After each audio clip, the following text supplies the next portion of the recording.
Olá pessoal, tudo bem? Sou o professor Everton, professor de Química, e hoje nós vamos iniciar mais uma aula do nosso Pré-ENEM Legal. Pessoal, nós viemos numa sequência de aulas sobre química orgânica. Falamos sobre hidrocarboneto, nomenclatura, as funções orgânicas oxigenadas, e nessa aula de hoje nós vamos trabalhar um pouco das funções orgânicas nitrogenadas. É isso mesmo. As funções orgânicas oxigenadas são aquelas funções que apresentam oxigênio na sua maioria, como álcool, éter, éster, ácido carboxílico, cetona, fenóis. A aula que nós tivemos recentemente, então, se você perdeu essa aula, é importante que você acesse as nossas plataformas e revise esse conteúdo, reveja essa aula, para entender um pouco melhor como que vai funcionar essa aula de funções orgânicas nitrogenadas. Se as oxigenadas elas apresentam oxigênio na sua estrutura, as nitrogenadas elas obrigatoriamente deverão apresentar o nitrogênio aí na sua estrutura molecular. Então agora é essencial que as moléculas tenham um átomo de nitrogênio dentro da sua estrutura para ela ser considerada uma função orgânica nitrogenada. Perfeito? E aí nós temos basicamente três funções orgânicas nitrogenadas, que é o que nós vamos ver nessa aula, que são as aminas, as amidas e os nitrocompostos. Então nós vamos ver hoje o comportamento dessas substâncias, como que elas são classificadas, a sua nomenclatura e como que eu identifico isso dentro de uma questão de Enem. Vamos lá? Acompanha comigo aí na tela, olha só. Aí na tela nós temos a primeira função, que são as aminas. Bom, uma amina, ela é derivado da amônia, né, que é NH3. Então todas as vezes que eu tiver uma molécula que apresente o grupamento NH, essa molécula será uma amina. É importante que nós tenhamos um pouquinho de consciência que a amônia ela é o NH3 e quando eu faço uma substituição de um desses hidrogênios por um átomo de carbono, eu vou ter a função amina. E aí eu posso ter um grupamento NH2, NH ou simplesmente o grupamento N, que é o que vai me dar então uma função orgânica nitrogenada. Perfeito? Olha só. Então as aminas, elas podem ser primárias, secundárias ou terciárias. Isso acontece quando eu substituo ali os átomos de hidrogênio presentes na amônia, né, que é NH3. Então, quando eu faço essa substituição, eu vou ter a classificação da amina. Então, eu posso ter uma amina primária, onde eu substituo um hidrogênio, uma amina secundária, onde eu vou substituir os dois hidrogênios, e se eu tiver uma amina terciária, nós iremos substituir os três hidrogênios. Essa substituição, pessoal, ela deve ser por átomos de carbono, tá? Então, quando eu troco essas moléculas por átomos de carbono, veja aí na tela que tem um R, e nós vimos nas nossas aulas que esse R, ele vem de radical, né, de ramificação, que aí pode ser metil, etil, propil, ou qualquer um outro daqueles que nós vemos nas nossas aulas. Bom, nesse caso, uma amina, ela vai ter a nomenclatura da seguinte maneira.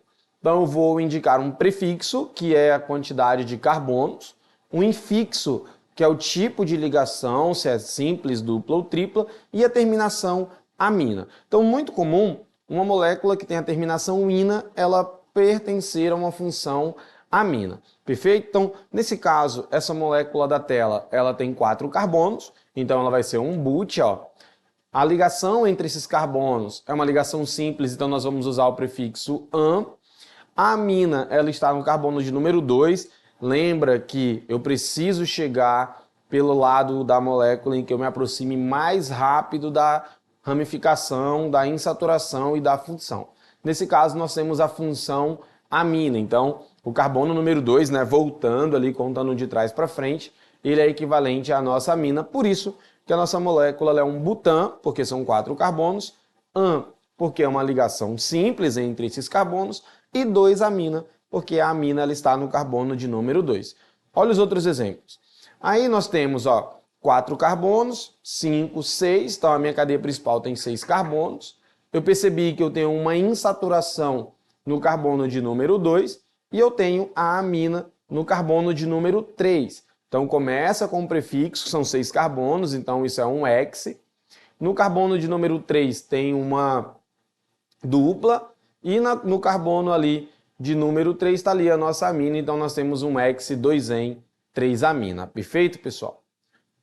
Um outro exemplo, nós temos ali uma amina ramificada, né, com os dois radicais metis, então eu posso simplesmente falar que isso é um dimetilamina, ou tudo junto, né, dimetilamina. Então eu também posso usar essa pronúncia, mas o ideal é que se use dimetilamina.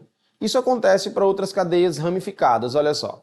Nesse outro exemplo eu tenho um metil, um etil e um propil. Pela ordem de nomenclatura, essa ordem ela deve ser em ordem alfabética. Eu não posso escolher um radical menor ou um radical maior, eu devo organizá-los em ordem alfabética. Então, olha só como que fica ali a nossa nomenclatura. O nosso primeiro radical é um metil, letra E, depois um metil, letra M, um propil, letra P. Então, observem que eu coloquei em ordem alfabética, etil, metil, propil, mas a terminação amina, porque ela, sim, é uma amina, nesse caso, uma amina terciária, porque nós substituímos 3 átomos de hidrogênio por átomos de carbono. Então, nós temos um metil-metilpropilamina.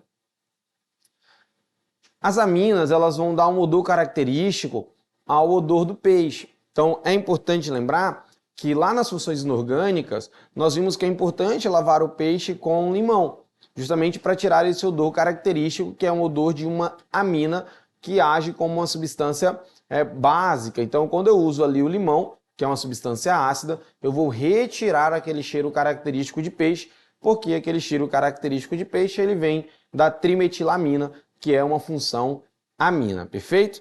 Então vamos lá. Aí eu coloquei para vocês alguns exemplos, né, de funções que são funções aminas, que é aquilo que eu falei para vocês. Normalmente o que termina em ina vai ter uma função amina, ó, então tem a molécula de nicotina, a molécula da cocaína, a molécula da cafeína e, por fim, a molécula ali da morfina. Então percebam que esses 3 componentes, nessas 3 substâncias extremamente conhecidas na nossa sociedade, são substâncias que apresentam características das funções amina. Percebam que todas elas vão ter ali o nitrogênio ligado a um carbono, substituindo seus hidrogênios. Então, nicotina, cocaína, cafeína e morfina são exemplos de moléculas que apresentam em sua estrutura a função amina. É só lembrar da terminação, né, pessoal? Então, lembrando da terminação ina, muito provavelmente a função orgânica presente nessas moléculas será a função amina, ok? A próxima função que nós vamos ver é a função amida.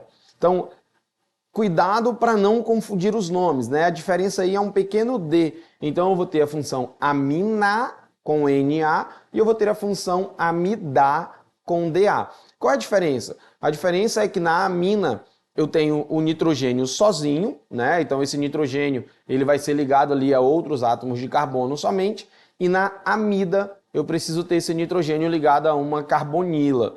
Lembram o que é uma carbonila, pessoal? Então uma carbonila é quando eu tenho um carbono ligado a uma dupla O. Então todas as vezes que eu tiver o nitrogênio ligado a uma carbonila, eu terei a função amida. A observação é que esse nitrogênio ele precisa estar diretamente ligado a essa carbonila. Não é necessário que ele esteja relativamente próximo, ele deve estar obrigatoriamente no mesmo carbono. Então o carbono que faz a carbonila, que é a dupla O, deve ser o mesmo carbono que se liga ao nitrogênio, e aí nós temos a função amida, ok? Vamos ver na tela como funciona, olha só. As funções amidas, elas vão ter essa característica, perceba ali que o nitrogênio está ligado diretamente ao carbono da carbonila. Então ela pode ser uma amida primária, que também pode ser chamada de uma amida não substituída. Então nós temos também uma amida secundária. Perceba que eu substituí os 2 hidrogênios, né? Então eu também posso ter uma amida chamada de amida monossubstituída e eu posso ter também uma amida terciária, que também pode ser chamada de uma amida dissubstituída.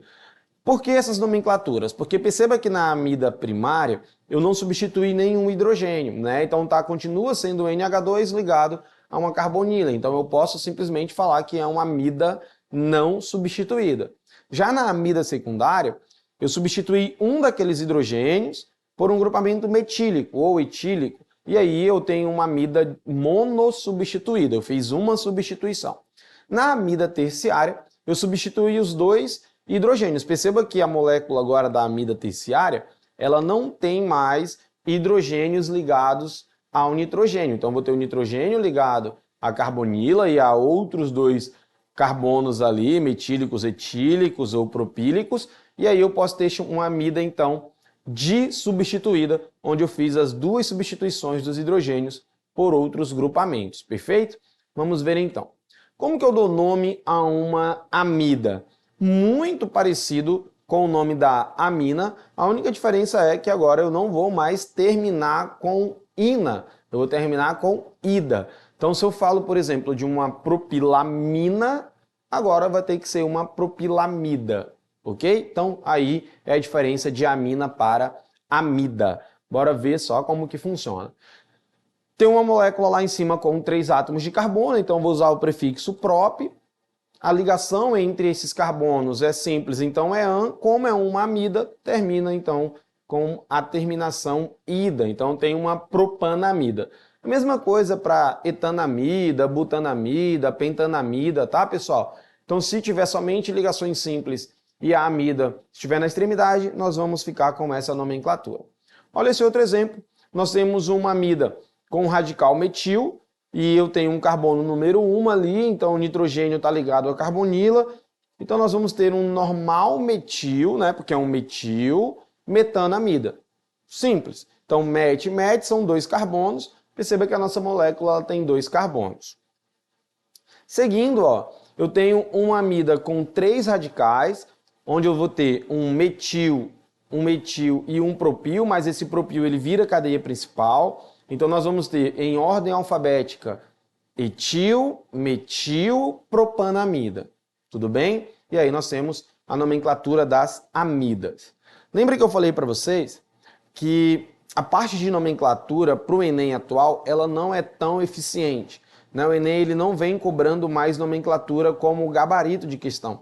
As nomenclaturas a gente usa para fazer outras alternativas, outras coisas. Normalmente nós vamos precisar identificar essas funções. Então, utilizar a identificação de grupamento orgânico é o nosso carro-chefe nessa preparação para a prova do Enem, tá? Então, você precisa identificar o que é uma amina e você precisa identificar o que é uma amida. O próximo grupamento são os nitrocompostos. Então, o nitrocomposto ele vai ter o grupamento NO2 e esse grupamento NO2 ele precisa estar ligado a uma cadeia carbônica. Olha só.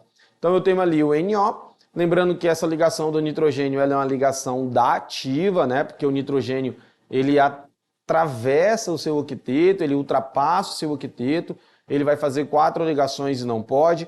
O nitrogênio é da família 5A, então ele só pode fazer 3 ligações, mas essa 4ª ligação ela aparece por meio de uma ligação coordenada covalente dativa, onde é apenas uma aproximação, né? Onde as nuvens de elétrons elas apenas se aproximam. Então, a nomenclatura de um nitrocomposto ela vai ser dada pelo grupamento nitro mais o nome do hidrocarboneto. Então, olha, eu tenho só um nitrocomposto mais um carbono, então nós vamos ter um nitrometano. Eu tenho um nitrocomposto mais um anel aromático, então nós vamos ter um nitrobenzeno.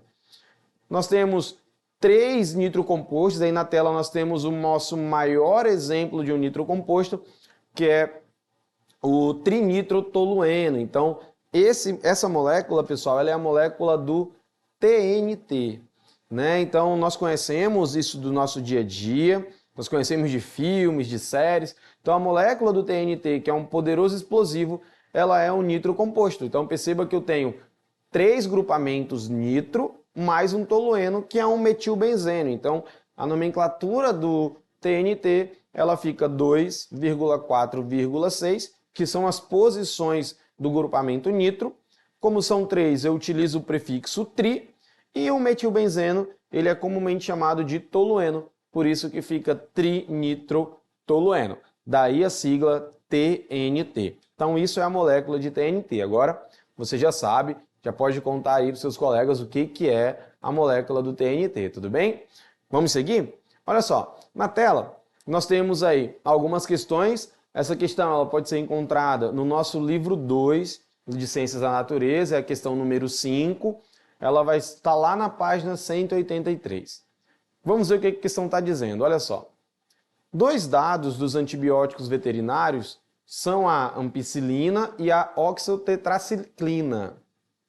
Ambos os medicamentos apresentam em sua estrutura as funções orgânicas. Olha só, nós temos aí na tela duas moléculas de dois medicamentos e o Enem vem fazendo muito isso, tá, pessoal? Então ele dá a molécula pra gente e ele quer saber quais são as funções orgânicas que tem nessa molécula, ok? Então, nessa molécula, o que é que nós podemos encontrar? Na molécula da ampicilina, nós temos amina, ó, o grupamento NH2, nós temos ácido carboxílico, ali na ponta da molécula, nós temos a função amida, então nós temos, ó, na ampicilina, NH2, amina, amida e ácido carboxílico.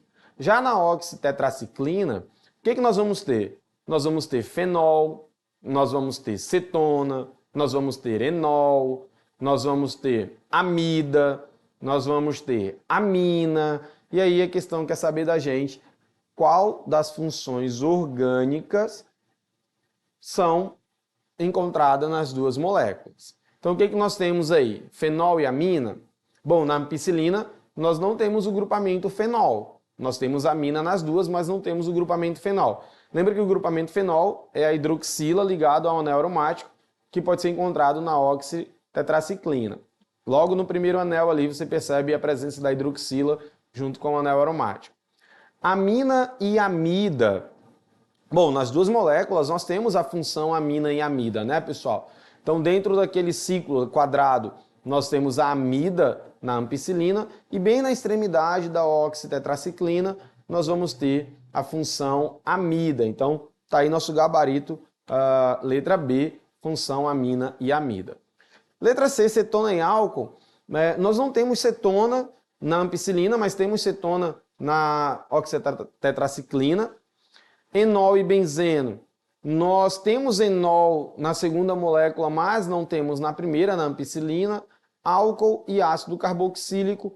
Nós temos álcool carboxílico na ampicilina, mas não temos na oxitetraciclina. Tudo bem? Então, nosso gabarito confirmadíssimo. Letra B, amina e amida. A próxima questão, ela vai dizer o seguinte, ó, essa questão é a questão número 6, também do nosso livro 2, tá? Ela pode ser encontrada na página 184. Ela vai dizer o seguinte, o ácido fólico, a folacina ou ácido piterol-glutâmico, também conhecido como vitamina B9 ou vitamina M, é uma vitamina hidrossolúvel pertencente ao complexo B, necessária para a formação de proteínas estruturais e hemoglobina. Então está aí a molécula do ácido fólico. Vamos ver o comando da questão. A estrutura do ácido fólico apresenta. Então, olha só, o que nós podemos encontrar aí no ácido fólico? Letra A, apenas um ciclo aromático. Olha, pessoal, nossa molécula tem ali, ó, 3 ciclos, né, aromáticos, 3 anéis aromáticos. Então, letra A, nós descartamos. Letra B, fórmula molecular C23H19N7O6. Olha só, esse tipo de alternativa de distrator, ele é bastante complicado porque você tem que contar todos os átomos de carbono, hidrogênio, oxigênio e nitrogênio que tem na molécula para montar a fórmula molecular e comparar com a alternativa, ver se é isso que a questão está pedindo. Então, é um passo a passo muito demorado, muito trabalhoso, mas eu já fiz isso por vocês. Olha só. Então, quanto que é a fórmula molecular do ácido fólico? Olha só, ela não é C23, ela é C19H19N7O6. Então, perceba que o elaborador da questão ele trocou apenas a quantidade de carbonos, né? O correto é C19 e não C23. A letra C, cadeia mista com função cetona. Bom, de fato a cadeia ela é mista, né? Ela é fechada e aberta, porém, pessoal, ela não tem a função cetona, tá? Lembra que para ser a função cetona, a carbonila, que é a dupla O, ela precisa estar entre carbonos. Na molécula do ácido fólico, nós temos várias carbonilas, mas as carbonilas que estão aí, elas configuram a função ácido carboxílico e a função amida. Elas não estão entre carbonos, tá? Ou elas estão ligadas a uma hidroxila ou elas estão ligadas a um nitrogênio. Letra D, 3 funções nitrogenadas, amina e amida. Então, o que eu tenho no ácido fólico? Eu tenho ali, ó, uma função amida bem no meio da molécula, né? Onde está aquela setinha preta, está ali a nossa função amida. E esses outros N's dentro do ciclo, intermediários, outros ciclos, representam a função amina. Então está aí as nossas funções amina e amida na molécula do ácido fólico. Nosso gabarito, então, letra D. E a letra E, só para confirmar, 3 insaturações entre átomos de carbono. Não, né, pessoal? Tem várias insaturações, a nossa molécula tem. Então ela não apresenta somente 3, ela apresenta mais insaturações entre átomos de carbono. Perfeito? Então, essa foi nossa aula de hoje. Obrigado por ficarem até aqui. Para essas e outras aulas, acesse a nossa plataforma